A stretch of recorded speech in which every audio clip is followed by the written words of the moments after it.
Railway, जिसे भारतीय परिवहन की रीढ़ कहें तो कोई अतिशयोक्ति नहीं होगी। भाप इंजन से शुरू हुआ रेलवे का ये सफर आज विद्युतीकरण के मामले में चीन, रूस और ब्रिटेन जैसी बड़ी रेल प्रणालियों वाले देश को भी पीछे छोड़ दिया है। तो आज हम इसी विषय पर बात करेंगे और बात करेंगे कि भारत ने क्या नया इतिहास रचा है, क्या वो आंकड़े हैं और कैसे इसका सफर है, और कुछ महत्वपूर्ण तथ्यों के साथ समझते हैं भारतीय रेलवे के इस नए सफर को। दरअसल भारत ने अपने ब्रॉड गेज रेलवे की अगर हम बात करें तो इस नेटवर्क के 99.6% हिस्से को विद्युतीकृत कर लिया है, और ये मार्च 2026 तक का ऑफिशियल डेटा इस चीज को बता रहा है। यानी कि लगभग अगर उस दूरी की बात करें जो पटरियों की दूरी है तो लगभग 69,873 किलोमीटर। कितना है?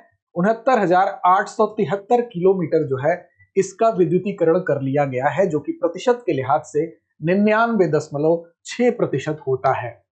अब ऐसे में इसमें हमने किन किन देशों को पीछे छोड़ा, तो आप देख सकते हैं कि रूस जैसा देश, चीन जैसा देश और ब्रिटेन जैसा देश, फ्रांस जैसे देश को हमने पीछे छोड़ दिया है। इसके क्या फायदे होते हैं? तो आप जानते हैं कि जैसे ही हम जितना ज्यादा रेलवे का विद्युतीकरण करते हैं तो डीजल पर हमारी निर्भरता कम होती है, और डीजल पर निर्भरता कम होने से हमारी आर्थिक बचत भी होती है, साथ साथ प्रदूषण कम होता है और हम रेलवे के संचालन को अधिक तेज और किफायती बना पाते हैं। तो चलिए नजर डालते हैं। शुरुआत लेकिन करेंगे थोड़ा सा रेलवे के ऐतिहासिक परिचय से। आप जानते हैं कि भारत में रेलवे की शुरुआत कब हुई थी? तो 16 अप्रैल 1853 को रेलवे की शुरुआत हुई थी, और पहली रेल चली थी मुंबई से थाने के बीच में। लेकिन धीरे धीरे हमने भाप इंजन से जो शुरुआत की थी उसमें हम डीजल इंजन पर शिफ्ट हुए, उसके बाद हम इलेक्ट्रिक इंजन पर शिफ्ट हुए। 1880 में जब आप सफर देखेंगे भारतीय रेलवे का तो 14,500 किलोमीटर, लगभग 14,500 किलोमीटर लंबी पटरियां बिछाई जा चुकी थी। फिर जो रेलवे गेज, जैसा कि आप जानते हैं, जिसमें ब्रॉड गेज की यहां पर बात हो रही है, तो आप जान जाइए कि ब्रॉड गेज एक रेलवे के पटरियों के बीच की जो दूरी होती है, इसमें 3-4 श्रेणियों की हम बात कर लेते हैं। जैसे एक होता है ब्रॉड गेज, ठीक? तो ब्रॉड गेज में जो पटरियों के बीच की दूरी होती है वो कितनी होती है? 1.676 मीटर होती है, ठीक? इसी तरह से दूसरा आपका होता है मीटर गेज। मीटर गेज की शुरुआत भारत में कब होती है? तो मीटर गेज में पहले ये जान जाइए कि पटरियों के बीच की दूरी 1 मीटर होती है, इसीलिए इसको मीटर गेज कहते हैं। और ये 1871 में 1871 में एक विकल्प के तौर पर फिर लाया गया था इसको, ठीक? इसी तरह से एक होता है नैरो गेज, जिसको कि जैसे दुर्गम जो क्षेत्र होते हैं वहां पर इस्तेमाल किया जाता है, तो 0.76 मीटर इसके बीच की दूरी होती है। किसकी? नैरो गेज की, ठीक? कितना होता है? 0.76 मीटर होता है। इसी तरह से एक और होता है जिसको बोलते हैं स्टैंडर्ड गेज, जो कि 1.43 मीटर। जो कोई स्टैंडर्ड गेज की बात करें तो कितना होता है? 1.43 मीटर पटरियों के बीच की दूरी। तो इस तरह से इसको अलग अलग नाम दिए गए हैं। यहां पर बात किसकी हो रही है? ब्रॉड गेज की। और ब्रॉड गेज यानी कि 1.676 जिसके पटरियों के बीच की दूरी है। अब इसी में जो इलेक्ट्रिफिकेशन हमने किया है वो कितना कर लिया है? तो 99.6% तक हम पहुंच गए हैं। अब देखिए यहां पर रेलवे का जो सफर तय होता है, फिर आप देखेंगे 1881 में जाते जाते दार्जिलिंग, जो कि हिमालयन रेलवे का पार्ट है, उसको भी हमने जोड़ा, यानी कि पहाड़ को प्लेन से जोड़ने का काम किया। फिर 1895 में आप देखेंगे अजमेर की वर्कशॉप में भारत का पहला भाप इंजन बना। इस तरह से हम लगातार इस सफर में आगे बढ़ते रहे। लेकिन यहां पर बात हो रही है विद्युतीकरण की।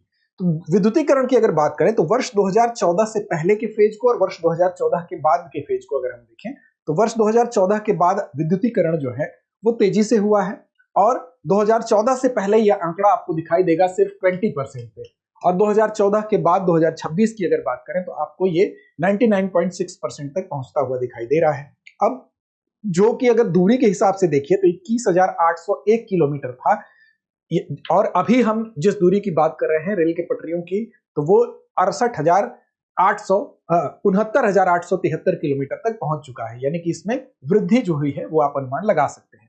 अब सवाल उठता है कि इससे लाभ क्या होता है, जिसकी हम बात कर रहे हैं, इलेक्ट्रिफिकेशन की बात कर रहे हैं, उसका लाभ क्या है?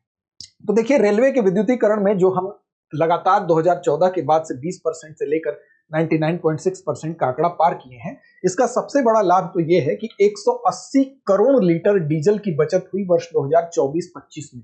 अगर केवल वर्ष 2024 और 25 के आंकड़े को आप देखेंगे तो इसमें 180 करोड़ लीटर डीजल की बचत हुई, जो कि अगर पैसे के लिहाज से देखें तो उसमें कितना आर्थिक लाभ हुआ आप अनुमान लगा सकते हैं।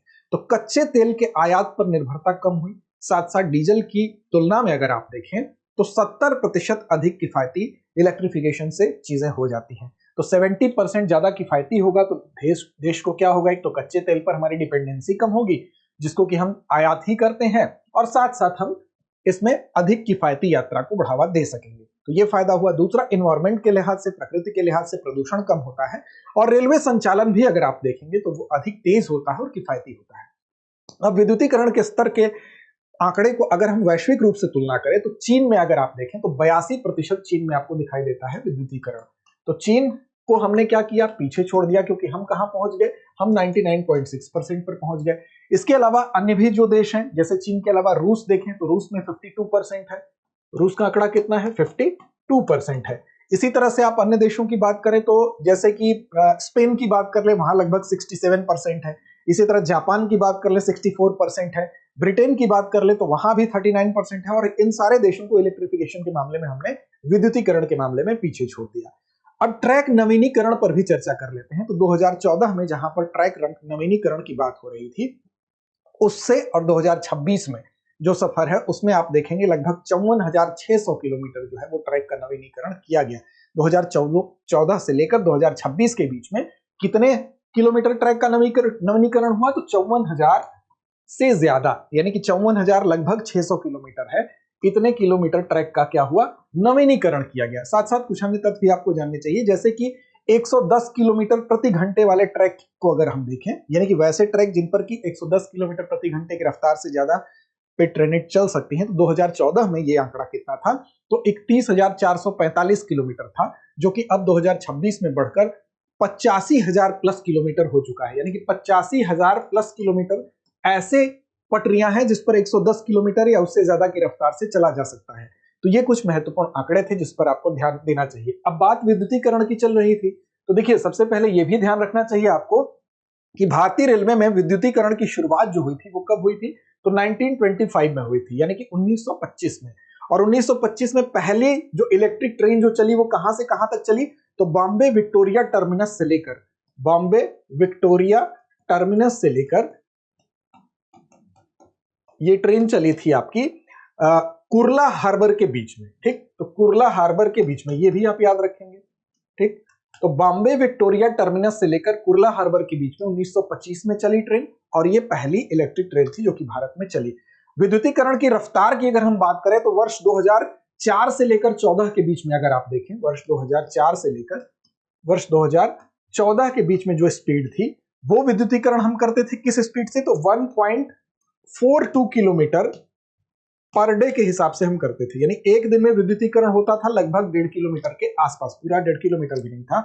और 2019 से लेकर आप जब 25 की बात करेंगे तो उसमें आप देखें ये दर लगभग अब पहुंच चुकी है 15 किलोमीटर पर डे के हिसाब से विद्युतीकरण किया गया, जिसके आधार पर आपको जो आंकड़ा दिखाई दे रहा है 99.6% पर हम पहुंचे हैं, वो इसी की वजह से पहुंचे हैं। तो ये फिलहाल न्यूज है, और इससे क्या क्या फायदे हैं वो आपको शुरू में ही बताया गया कि डीजल पर निर्भरता हमारी कम होगी, और वर्तमान वैश्विक संकट के बीच में एक महत्वपूर्ण उपलब्धि के तौर पर इसको आप देख सकते हैं।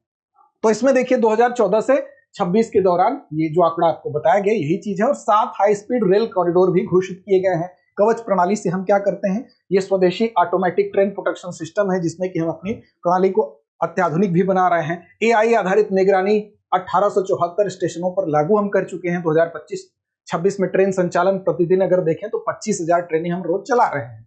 तो भाप इंजन से शुरू हुआ सफर 16 अप्रैल 1853 का आज पहुंच चुका है इन वैज्ञानिक उपलब्धियों के साथ एक महत्वपूर्ण मील का पत्थर साबित करते हुए। आगे बढ़ेंगे, और एक महत्वपूर्ण सूचना, अगर आप यूपीपीसीएस 2026 की तैयारी कर रहे हैं, प्रीलिम्स आपके लिए बाधा लग रही है, तो वो बिल्कुल नहीं है, क्योंकि इस कोर्स के माध्यम से आप कर सकते हैं प्रीलिम्स के एग्जामिनेशन को आसानी से पास। UPPCS prelims live online course जो कि आपको हिंदी और इंग्लिश दोनों माध्यम में उपलब्ध होता है।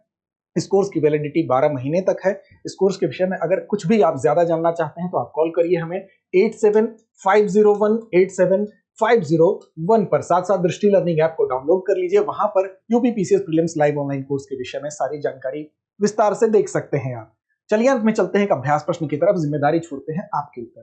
जिम्मेदारी है कि मार्च 2026 तक कितने किलोमीटर रेलवे मार्ग का विद्युतीकरण हो चुका था। विकल्प आपके सामने है, 45,000 किलोमीटर, 55,873 किलोमीटर, 69,873 किलोमीटर या 75,000 किलोमीटर। तो इस प्रश्न का जवाब दीजिए कमेंट बॉक्स में। साथ ही साथ चैनल को सब्सक्राइब नहीं किया तो कर लीजिए, लड़ते रहिए, अपने लक्ष्य की ओर बढ़ते रहिए।